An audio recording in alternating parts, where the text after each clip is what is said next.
bonjour à tous, je m'appelle Sylvia Micone, je suis journaliste sur LCI, je suis ravie d'animer la France des Solutions Academy. Alors comme vous le savez, Report d'Espoir a eu envie de mettre un coup de projecteur sur la jeunesse, sur les jeunes projets, une jeunesse qui regorge d'inventivité, de créativité, qui est avide de sens, d'engagement et qu'il faut absolument encourager. Alors l'objectif de cette académie, c'est justement d'offrir de la visibilité à ces jeunes acteurs de solutions, aux projets qu'ils soutiennent, alors leur donner un maximum d'écho pour inciter évidemment les citoyens aussi à s'inspirer et agir à leur tour. Bref, de faire circuler l'information et c'est ce qu'on essaye aussi de faire tous les jours sur LCI. Alors comment cela s'est-il passé ? Reporter d'Espoir a présélectionné 16 acteurs de solutions qui ont moins de 26 ans. Les membres du jury ont établi leur top 4. Alors, les membres du jury, c'est qui ? Ce sont les 34 réseaux partenaires de la France des solutions. Et ce sont eux aussi qui ont aidé à l'identification de certains de ces projets. Alors, le top 4, il est là, il est parmi nous, chacun issu d'une catégorie bien précise. Il y a les geeks, il y a les écolos, les solidaires, les inventeurs, et chacun a 4 minutes pour vous convaincre. Alors, je le disais, il y a quelques minutes, vous avez le pouvoir de leur faire gagner de la visibilité, notamment dans les médias partenaires. Alors, LCI chez nous, France Info, L'Étudiant, Combini. Alors, il n'y a que des gagnants, évidemment. Chacun des 4 pitchers remporte une visibilité, mais alors elle est différenciée selon le résultat de votre vote. 50% des voix vont au jury, 50% des voix, c'est pour vous. Vous allez voter grâce aux consoles qui sont devant vous. Il y a un oui, il y a un non, donc vous allez vous concentrer sur le oui, mais je vous expliquerai tout cela après les pitchs. Alors, donc pour le déroulé de cette académie, on va donc écouter les porteurs de projets, ensuite on votera, et après on regardera les résultats ensemble. Alors sans attendre, place aux acteurs de solutions et j'accueille le premier pitcher. C'est dans la catégorie des solidaires. C'est Alexandre Valency pour Sport pour toi, toi avec un T, et pour l'association Viacti. Alors Alexandre, tu as 26 ans, ton projet, on peut l'applaudir, c'est vrai. Ton projet a été créé en 2014 à Paris dans le cadre de ton service civique. Je te laisse la place, tu as 4 minutes. Merci. 10 ans. J'avais 10 ans quand j'ai commencé à ne pas comprendre pourquoi j'étais debout et d'autres personnes étaient assises par terre dans la rue. J'avais pris pour habitude de me plonger dans leur regard. Un jour, une dame m'avait interpellé, elle m'avait insulté. Ça avait eu l'effet d'un choc. Là, mais aussi ici. Et je m'étais fait la promesse d'un jour montrer à cette dame que je voulais simplement les comprendre, mais aussi les aider. Plus tard, je suis tombé amoureux du sport, que j'ai commencé à pratiquer, puis enseigner. J'ai eu la chance d'étudier et de vivre à l'étranger. Alors que tout se passait pour le mieux, à Barcelone, je me suis posé la question, que peut-être beaucoup d'entre vous vous êtes déjà posée, le sens de ma vie. J'ai alors réalisé qu'il manquait. Je suis donc revenu en France et me suis engagé en service civique, avec unicité, dans le programme Rêve et Réalise, qui m'a donné l'opportunité de réaliser mon rêve solidaire. C'est ainsi que j'ai créé le projet Sport pour toi, au sein de l'association Viacti, qui permet à des personnes à la rue de se réinsérer par l'activité physique. Ce projet,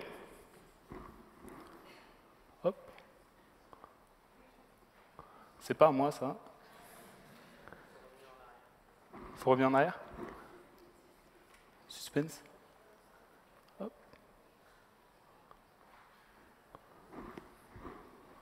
Alors apparemment, Alexandre, tu n'as pas d'image. J'en ai bien peur. Voilà. C'est un peu dommage, mais c'est pas grave. On va composer sans. C'est du direct. Du coup, ça ne me sert plus à rien.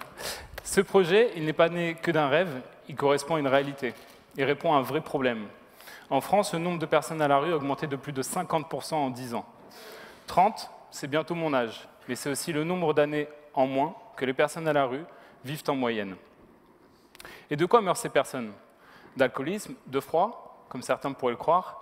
Eh bien non, principalement de maladies cardiovasculaires, de cancer et de violences. Et qu'est-ce qui peut réduire ces risques mortels jusqu'à 2 ? Eh bien c'est l'activité physique. Une activité physique vectrice d'estime de soi, d'un habitus santé, comme on l'appelle, mais aussi de socialisation, pouvant mener à la réinsertion. L'activité physique, c'est aussi un langage universel, un outil très utile quand on sait qu'environ la moitié des personnes à la rue sont non francophones. Alors concrètement, comment ça marche? Est-ce qu'on va prendre une personne par la main dans la rue en lui disant « Viens, on va faire un foot » Non. Nous travaillons avec des structures médico-sociales qui accompagnent, qui accueillent de jour comme de nuit les personnes démunies. Et nous venons compléter cet accompagnement par un parcours remobilisateur en 5 étapes. 1, c'est le fait d'inspirer par des sorties à des matchs, des événements sportifs, des petits déjeuners sport-santé au cours desquels nous expliquons les bienfaits d'une remise en mouvement. 2, c'est le fait de pratiquer une activité physique adaptée à leurs besoins, leurs envies, leurs motivations, à travers des contenus différents qui peuvent prendre la forme de parcours sportifs, de sport collectif, mais aussi de natation. 3, c'est le fait de partager ces moments, ces mouvements en société, avec des personnes avec ou sans toit, comme vous et moi. 4, c'est le fait de rencontrer le monde sportif et de les aider à gagner en autonomie dans leurs pratiques individuelles, mais aussi en club. Enfin, 5, c'est les libérer professionnellement, à savoir par des accès facilités à des formations, mais aussi à un emploi. Alors, est-ce que ça marche? Eh bien oui. Je vous aurais présenté avec plaisir la photo de Mélissa. Mélissa, c'est une personne que nous avons rencontrée dans une structure. Elle a suivi ce parcours. Elle avait des problématiques de santé très fortes, très graves. Et petit à petit, nous l'avons remise en mouvement. Aujourd'hui, Mélissa a pu accéder à une formation. Et pour la belle histoire, elle vient d'effectuer un stage dans notre propre structure. Des exemples comme Mélissa, il y en a d'autres. Au plus global, il y a déjà 15 structures médico-sociales qui nous font confiance, parmi lesquelles Aurore, l'Alternative Urbaine, le groupe SOS et plein d'autres. Elles nous permettent d'intervenir en leur sein de manière hebdomadaire à travers 25 heures d'activité physique, auprès de 100 personnes ayant un parcours de rue. Et ce n'est que le début, parce que les personnes à la rue ne sont pas qu'à Paris. Il y en a partout en France. Alors aujourd'hui, nous voulons essaimer notre projet, le développer sur le territoire, d'abord par les grandes villes, là où le besoin est aussi prégnant qu'urgent, puis sur le reste du territoire. Et pour cela, nous avons besoin de vous. Parce que la première étape, c'est d'en parler, c'est de communiquer autour de ce projet. Alors, saurez-vous prendre la balle au bon? Merci à vous et merci pour eux. Merci beaucoup Alexandre. Sport pour toi et l'association Vie Active, et bravo pour avoir géré ce petit imprévu si vous avez prévu de effectivement montrer les images. Et pour appuyer ton projet, eh bien, il y a quelqu'un qui voulait prendre la parole et dire un petit mot. C'est un de nos partenaires, c'est Françoise Bernon, déléguée générale du labo de l'ESS, donc partenaire de la France des Solutions Académie. Bonjour. Alors, Françoise Bernon, qu'est-ce qui vous a séduit dans le projet d'Alexandre? Alors d'abord, je voudrais dire que vous avez remarqué qu'il n'est pas déstabilisé parce qu'il n'avait pas de film. Il a droit à un bonus. Hein, parce que pas de film, pas de support, il n'est pas déstabilisé. Donc moi, j'ai 10 secondes de plus et lui en avait 30. Bon. Non, plus sérieusement, alors moi, je tenais absolument à le défendre parce que moi, je trouve que déjà, il a une approche singulière. Quand on parle des sans domicile fixe, on pense tout de suite logement, alimentation, comment on va s'occuper des sans domicile pour leur apporter du confort. Lui, il a une orientation singulière. Il dit, je vais m'en occuper par le sport. Là. On se demande ce qu'il va faire avec le sport. Et il y a une réflexion globale derrière le sport. Il dit, ça sociabilise, ça apporte le respect de soi, il y a du sens derrière tout ça. Donc ça, c'est très important.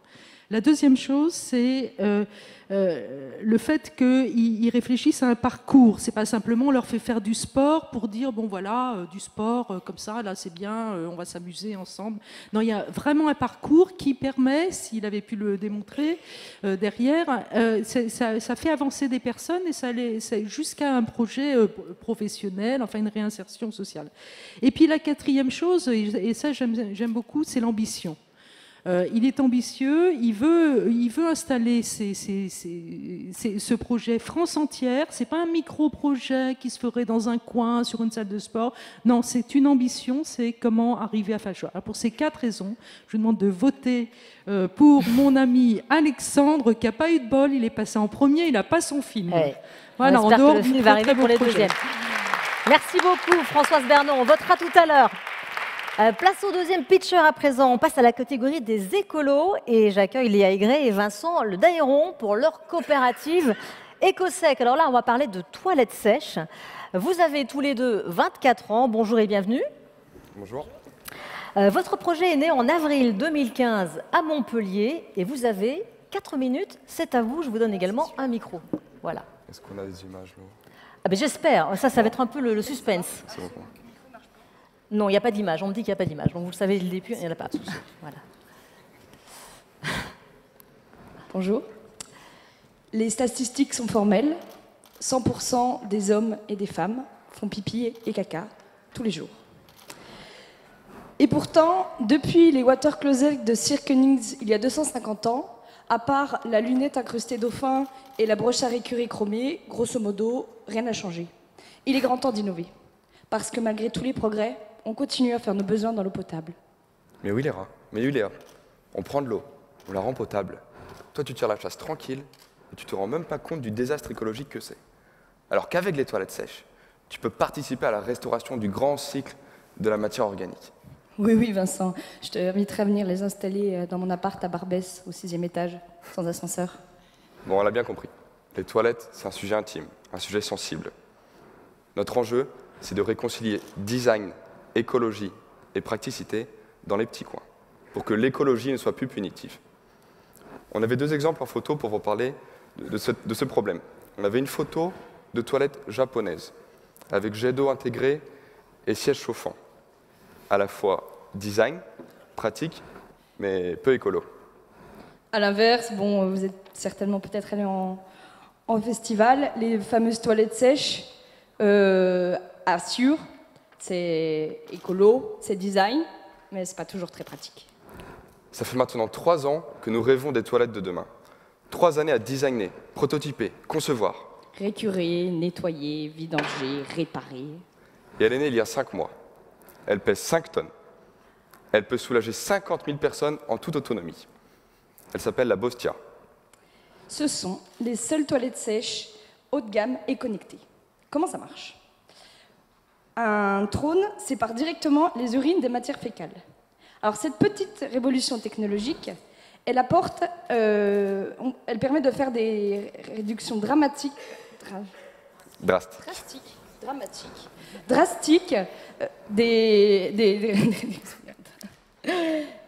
économiquement. C'est très viable. Ça permet de diviser par 100 les vidanges. Économiquement, on est choisi parce qu'on est bon marché et non pas seulement écolo. Et ça, avec un tel schéma économiquement viable, ça permet vraiment de faire passer l'écologie à l'échelle. Pour la première fois, nos toilettes permettent d'inscrire les toilettes publiques dans une dynamique d'économie circulaire. Parce que l'urine, c'est un puissant engrais. Il contient tous les nutriments que notre corps rejette et il est en plus stérile. Afin de valoriser localement l'urine de nos cabines en engrais, nous travaillons avec un institut d'agronomie montpelliérain. Il y a 1 an, Madame Hidalgo visitait nos toilettes à la COP21. Le mois dernier, ce sont des milliers de festivaliers qui ont pu fréquenter nos toilettes à la fête de l'humanité. Notre but, c'est de continuer de développer des produits sanitaires pour tous les marchés, des toilettes pour tous, accessibles à tous les environnements et respectueux de l'environnement. Des toilettes qui vont permettre de créer de l'emploi localement et non délocalisable. Notre ambition est grande, on a besoin de vous pour équiper les parcs publics, les camps de réfugiés et, qui sait, peut-être demain, le centre-ville de Paris. Merci. Merci Léa, merci Vincent pour EcoSec. Une autre prise de parole dans notre jury et partenaire, c'est Jacques Huybrecht que je vois là-bas. Bonjour Jacques, fondateur des Entrepreneurs d'Avenir, qui tiendront d'ailleurs leur parlement très bientôt, ce sera même début décembre à Bordeaux. Un mot sur le projet. 8 et 9 décembre. 8 et 9, tout à fait. Un mot sur le projet EcoSec, son impact peut-être.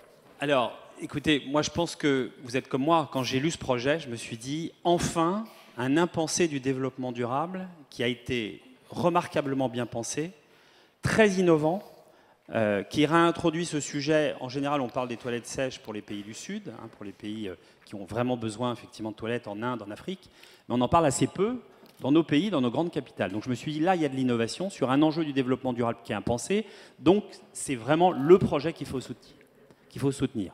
Par ailleurs, ils sont sur 2 sujets, comme ils l'ont dit, l'eau. Hein, j'ai effectivement réappris qu'on utilisait 27 litres d'eau uniquement pour nos toilettes par jour.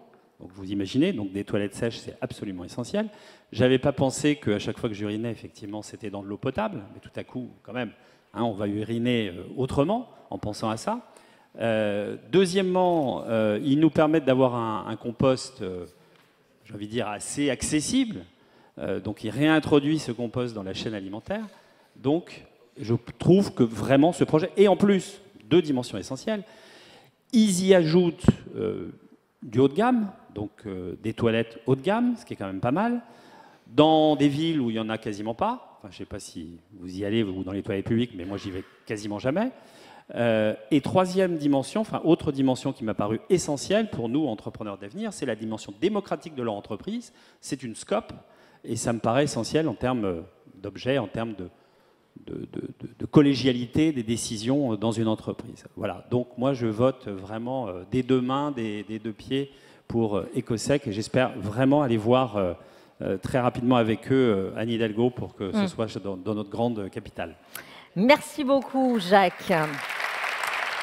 Il nous reste 2 pitchers à écouter. On va poursuivre la catégorie des geeks. On va accueillir Elliot Lepers. Elliot, bonjour et bienvenue pour son application 90 jours qui vous invite à changer vos habitudes en douceur. Alors, hyperactif, 23 ans. On a un peu entendu parler de vous quand même à l'époque de la COP21. Et justement, le projet est né quelques mois avant, en septembre 2015.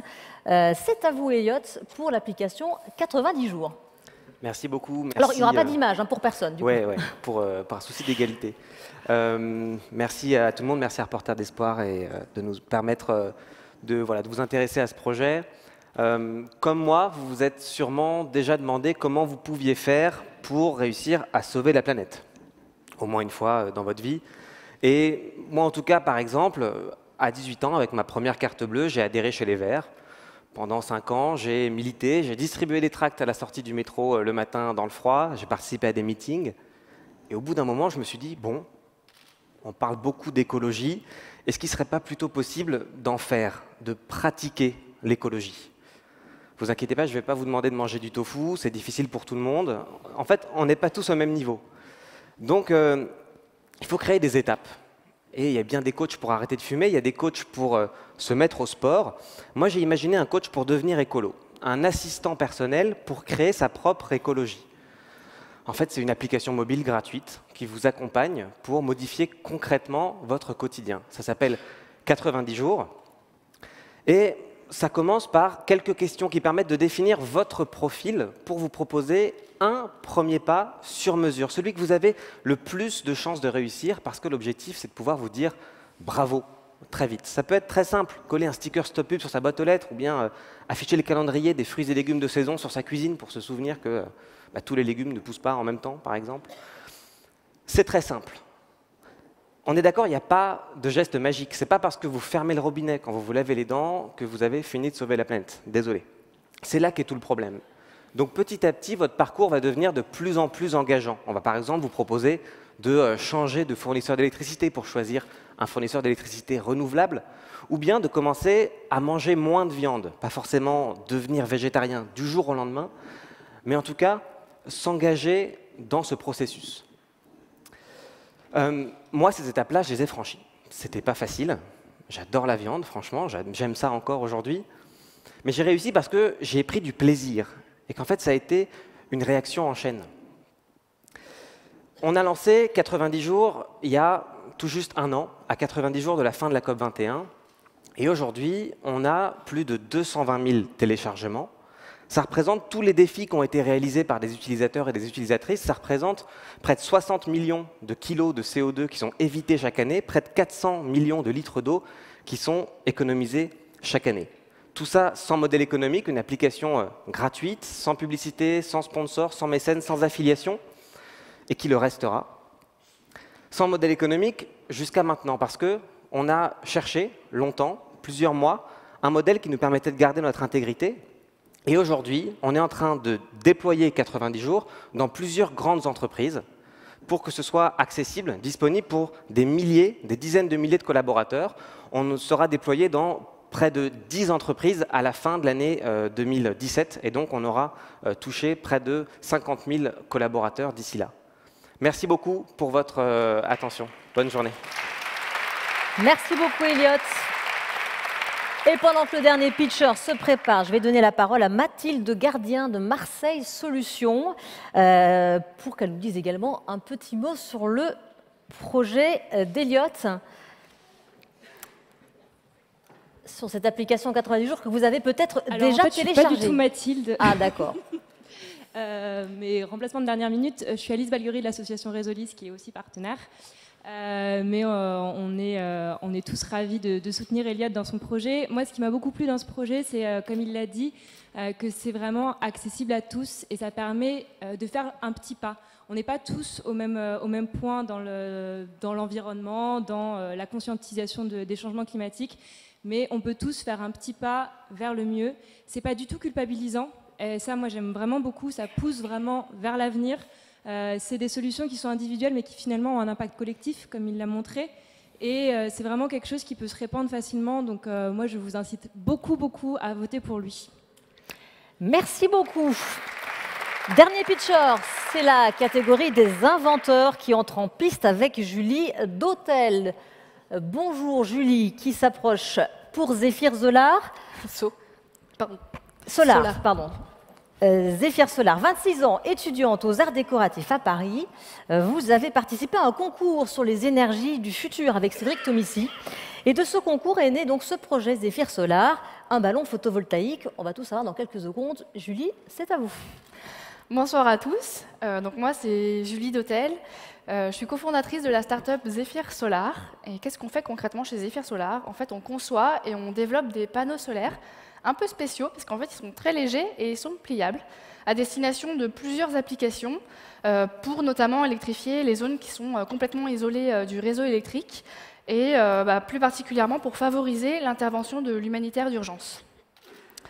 Donc nous, en fait, on est parti d'un constat assez dramatique, c'est qu'il y a 17 millions de personnes dans le monde qui vivent dans des camps de réfugiés et qui vivent dans des conditions véritablement insalubres et puis même compliquées, surtout dans les premiers instants de la crise, juste après une catastrophe. Donc on est directement allé voir en fait, les ONG de terrain et les fondations pour leur poser des questions sur leurs problématiques d'électrification, sur leurs besoins. Et en fait, les retours ont été assez probants. Donc, ils ont besoin d'une énergie qui soit fiable, qui soit mobile et très autonome. Donc ça, c'est du classique. Mais en fait, elles ont des contraintes de terrain qui sont assez marquées. La première, c'est que le foncier, c'est pas une ressource qui est extensible, c'est qu'ils doivent mettre des tentes par-dessus, donc ça veut dire, pour abriter les personnes qui sont réfugiées. Donc ils peuvent pas, par exemple, installer des grands champs de panneaux solaires, même s'ils aimeraient bien. Ça nécessiterait, par exemple, d'une, de la place, de deux, c'est volumineux, encombrant, et de trois, ça nécessite la construction d'un support pour pouvoir poser ces panneaux. Donc, ce qu'ils utilisent majoritairement, ce sont des groupes électrogènes thermiques. Sauf que lorsqu'il y a une inondation ou que le terrain est difficile d'accès, tout ce qui va être acheminement logistique, en carburant notamment, va être complètement coupé. Donc, qui dit rupture d'acheminement de carburant, dit rupture d'électrification. Et l'électricité, dans ce type de contexte, ça permet d'apporter des soins, d'avoir de la lumière pour notamment sécuriser le camp la nuit, rétablir le courant pour les pompes à eau, ainsi que les télécommunications. Donc nous, notre solution, c'est un ballon photovoltaïque, donc un grand ballon photovoltaïque, avec la partie supérieure recouverte de panneaux solaires, qui récupère en fait de l'énergie en altitude et qui permet de se désengager de l'espace au sol. Donc l'avantage, c'est que du coup, on passe au-dessus de la végétation et on passe au-dessus de tout ce qui va être construction. Donc on a un meilleur ensoleillement, on récupère une très bonne énergie. Et le deuxième avantage, c'est qu'on intègre des fonctionnalités additionnelles, donc du type une antenne relais. On fait aussi de la cartographie de territoire, on sert aussi de points lumineux, de points de repère dans l'espace.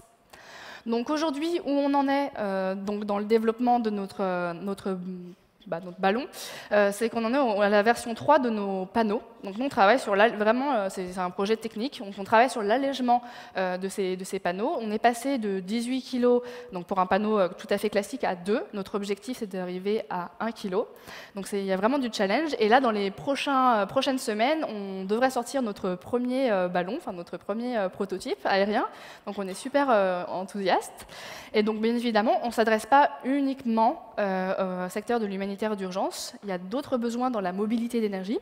Donc, par exemple, tout ce qui va être festival et événementiel de plein air. Donc, c'est eux qui sont directement venus à nous pour ce type de problématique, donc, sur des lieux isolés. Et enfin, tout ce qui va être situation d'appoint énergétique dans les pays en développement. Donc, nous, à 5 ans, on se voit quasiment sur tous les continents et véritablement pouvoir proposer nos solutions au plus grand nombre, même si, bien évidemment, elles ne se destinent pas à toutes les applications. Donc je vous remercie et puis je vous invite à venir discuter avec moi si vous avez des questions plus tard et je vous remercie d'ores et déjà pour votre soutien et de m'avoir écouté ici. Merci Julie. Effectivement, vous pourrez tous parler avec les porteurs de projet tout à l'heure. Alors je crois que Charles Benoît Hitzig, président fondateur de Rameau, a quelques mots également à dire sur ce projet. Est-ce qu'il est là? Est-ce qu'il est dans l'Assemblée?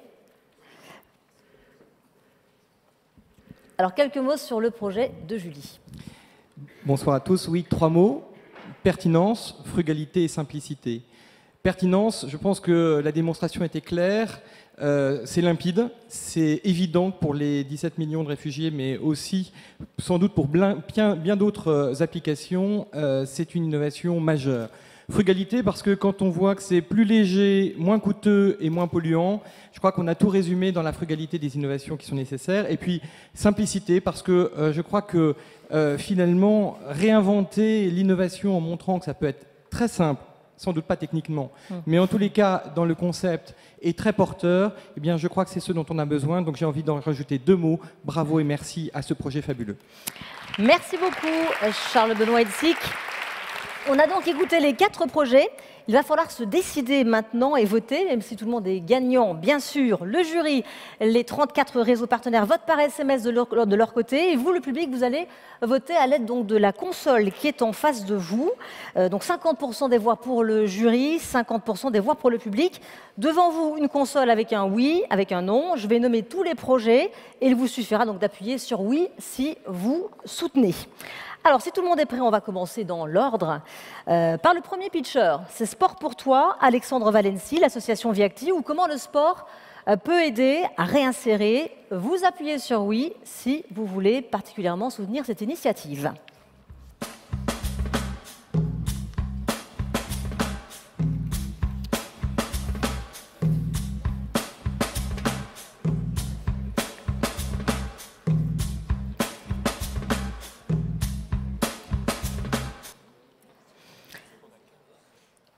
Alors, oui, voilà, je ne l'ai pas précisé, évidemment, vous ne votez que pour un projet, pas pour plusieurs projets.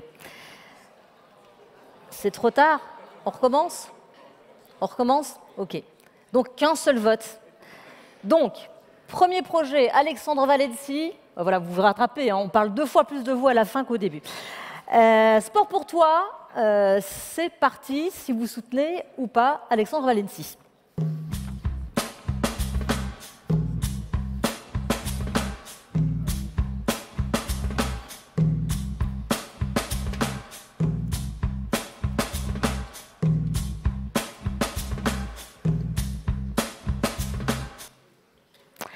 Deuxième pitcher, c'était Léa et Vincent pour Ecosec, les toilettes publiques sèches écologiques. Même principe, vous appuyez sur oui si vous avez aimé ce projet.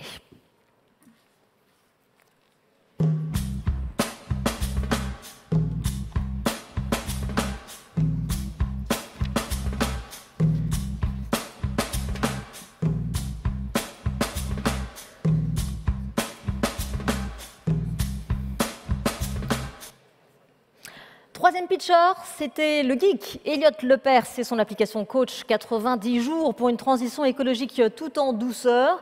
La console est devant vous. Oui, non, vous appuyez si vous avez été séduit.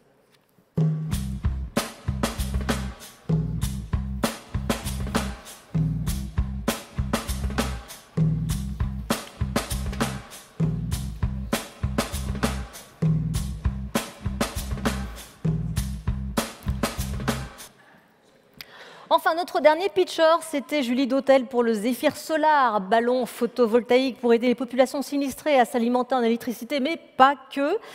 Oui, non, c'est à vous.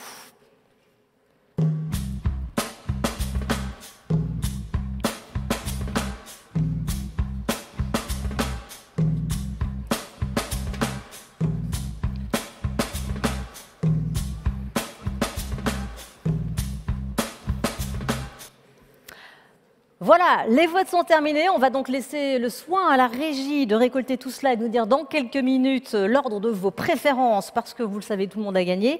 Vous connaissez à présent le principe. En attendant, je vais appeler les représentants des 4 médias partenaires à me rejoindre sur scène. Alors, il y a France Info, représentée par Pierre Nouguet ce soir. France Info qui n'est pas là, mais qui réservera toute la visibilité possible aux porteurs de projets. Il y a également l'étudiant, Combini, et donc LCI que je représente.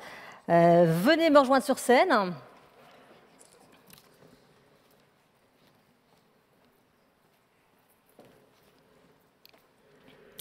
Voilà, avec les micros qui sont là.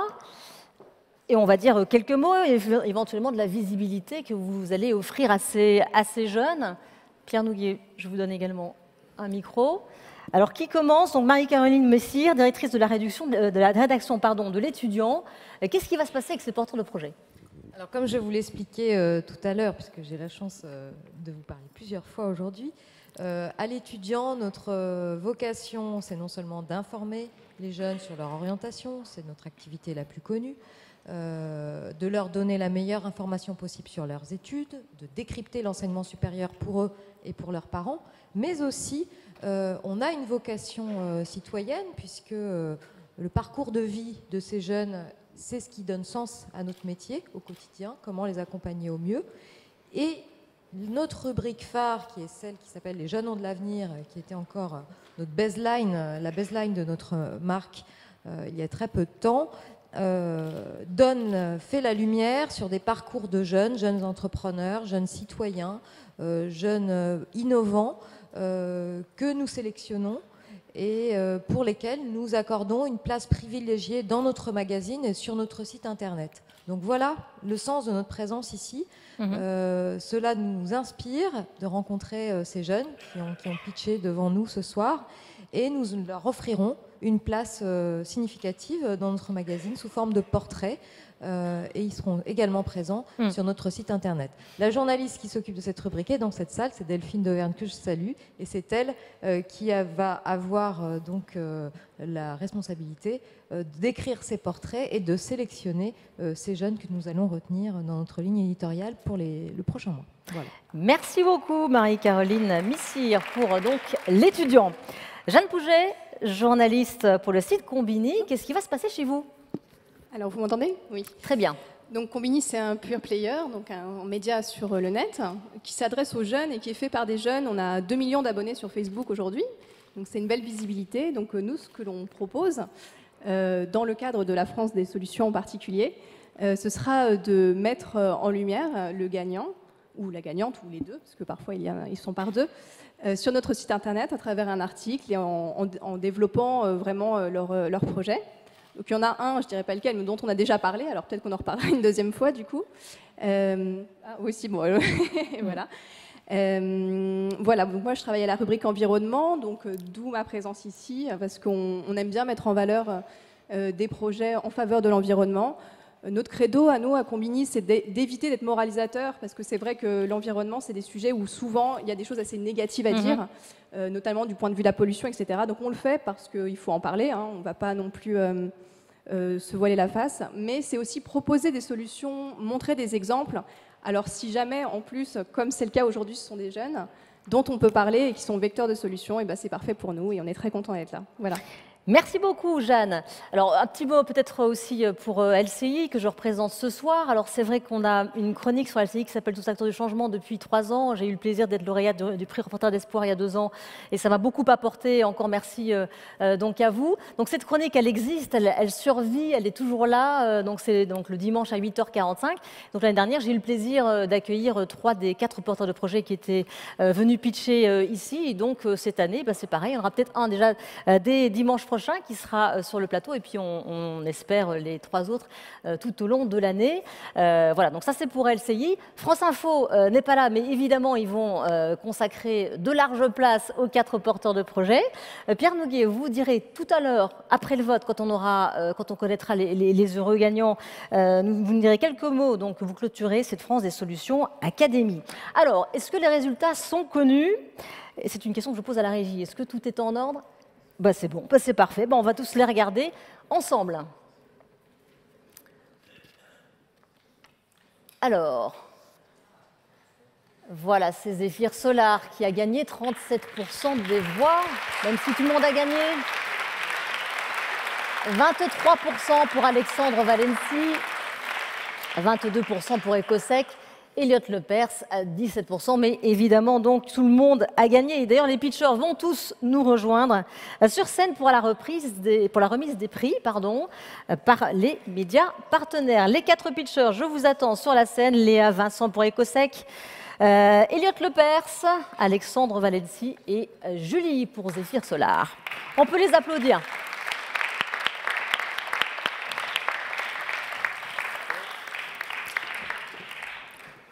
Voilà, on va peut-être réserver un petit mot tout d'abord. Allez-y, allez-y. Voilà, peut-être un petit mot pour Julie, du coup, puisque c'est vous qui avez recueilli le plus de voix, 37%. Alors peut-être qu'on peut lui donner un micro. Julie, peut-être un petit mot. Bonsoir, merci beaucoup merci à tous pour votre soutien, votre enthousiasme, et puis véritablement un grand bravo aussi à tous les autres projets qui sont super et qu'on espère qu'on va pouvoir aussi faire plein de choses ensemble dans les prochaines années, parce qu'on a parlé un peu festival, là je pense qu'il y a des choses à faire aussi. Merci beaucoup Julie. Bon, peut-être aussi un petit mot d'Ecosec, elle a un petit mot de la fin pour tout le monde avant la remise des prix. Bon voilà, il me reste aussi à vous remercier, et puis effectivement c'est drôle, mais même pour nous le fait de pouvoir se rencontrer directement, ça fait naître d'autres envies, il y a des ponts à faire de partout, donc ça c'est bon signe. Alexandre. Merci déjà à tous pour l'invitation. Merci à Reporters d'Espoir. Je trouve que c'est une super initiative de pouvoir parler enfin de solutions.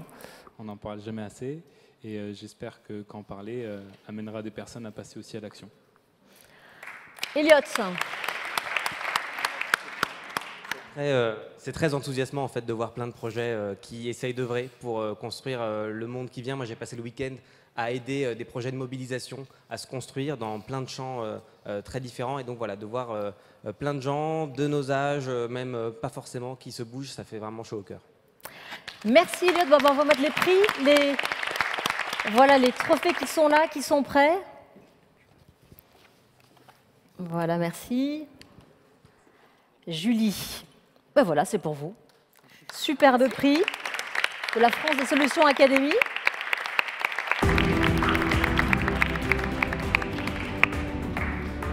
Je vous laisse les remettre. Voilà. Pierre, je vous laisse en remettre un également.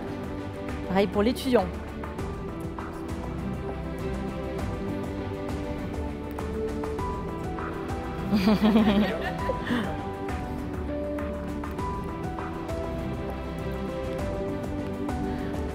Voilà pour ces prix de la France des Solutions Académie. Voilà, bravo à tous les 4 pitchers en tout cas. Voilà, merci à tous les 4. Merci à vous d'avoir voté. Merci au jury. Merci aux organisations partenaires d'avoir sélectionné ces projets, d'avoir voté. Et puis je vais laisser peut-être la parole à Pierre Nouguet pour clôturer cette France des Solutions Académie et pour nous parler aussi de cette semaine qui ne fait que de commencer. Oui, merci Sylvie. Effectivement, cette semaine des solutions ne fait que commencer. Vous l'avez vu, 30 médias partenaires. Donc au-delà de cette salle, c'est vraiment tout ce qui va se passer dans tous les médias français, des médias pure players, mais aussi des médias puissants comme le groupe TF1, mais aussi le groupe Ouest France. Et pour nous, c'est une grande joie de voir ce réseau se développer, non seulement en France, parce que c'est une attitude, une façon de penser, mais également à l'international. Et pour clôturer cette après-midi, je voudrais inviter toute l'équipe de Reporters d'Espoir, avec notamment le dynamique Gilles Van der Potten, mais également toute son équipe, et sous vos applaudissements, parce qu'ils font un travail remarquable. 30 médias partenaires qui sont aujourd'hui partenaires de cette France des solutions. Vous verrez dans vos journaux, dans les journaux télévisés, mais également sur les sites internet. Voilà, Gilles, tu peux monter, on est fiers de tout ce que tu fais. Nous sommes, nous, les administrateurs fondateurs, mais tu as peur que ça s'écroule? Bon, alors venez, sous vos applaudissements, ils sont tous là, vraiment, ils méritent au quotidien. Et alors, ça me permet de vous dire comment soutenir Reporters d'Espoir. Reporters d'Espoir va se développer au niveau international. On a besoin d'abord de relayer les initiatives de Reporters d'Espoir dans les médias. Vous pouvez intervenir à travers vos tweets, à travers toutes les activités. Oui, Gilles, il s'organise très très bien pour être très entouré. Hein. Il a parfaitement maîtrisé la notion de parité. Voilà, et alors il va vous dire qu'il y en a en régie, mais ça fait plusieurs fois qu'on le voit. Bon, enfin bon, c'est la nouvelle génération. Mais en tout cas, vous pouvez relayer à travers tous les médias que vous connaissez, à travers vos tweets, toutes les initiatives de Reporters d'Espoir, permettre à ces jeunes, mais aussi à ces moins jeunes qui portent les solutions françaises, de se diffuser à travers les médias. Donc une première partie diffuser, et puis vous engager. On est en train de créer des clubs d'experts, des clubs de mécènes, des clubs de développement, pour que tous ceux qui veulent contribuer au réseau Reporters d'Espoir en France et dans le monde, que ce soit dans les rédactions, mais aussi dans les citoyens, dans les hommes politiques, dans les femmes d'action de toute nature, puissent rejoindre la famille Reporters d'Espoir. Donc voilà, merci pour cette journée qui lance une semaine des médias et des solutions. Merci pour votre présence. Certains d'entre vous sont des fidèles. Certains financent le développement de Reporters d'Espoir. Vous pouvez financer Reporters d'Espoir dans sa globalité, mais vous pouvez aussi soutenir des sujets qui vous passionnent. Hein. Comme dans les médias, il y a des sujets très pointus, pilotés par des gens très pointus, et là, vous pouvez vous engager. Ce n'est pas simplement une vision globale, c'est une vision solution par solution pour bâtir ensemble un monde meilleur. Bravo Gilles pour ton travail, pour ton équipe. Bravo à tous. Merci Sylvien, et merci à tous les journalistes qui nous soutiennent. Merci beaucoup Pierre.